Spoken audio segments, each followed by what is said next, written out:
See, we are here in Fort Lauderdale, Florida, taking care of this mold situation and these townhouses, beautiful townhouses here. Alright, so we will go ahead and encapsulate this supply duct going downstairs. You can see that's good, man. I don't know, 20 feet, 15, 20 feet. So go ahead and spray. And you can see we already got some spray in there. We'll get rid of all that mold that's in there.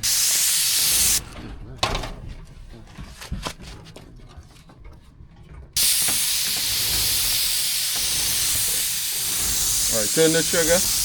Spin the trigger. That's right. Huh? Okay. No. Put it back. Turn the top. Stop, right? So hey guys, here we are. Putting in some new Remy also due to the mold situation. This house is getting full blown. You can see there's a handler. Put a pan now. Didn't have that before. Getting the low voltage wiring together. So Remy installed in the supply plan. I'm up above. Then we're getting ready to put these lights in. One here, one will be in between the coil, which should go somewhere right around here. Right there. Somewhere there we'll put that other bulb in so it comes to the bottom.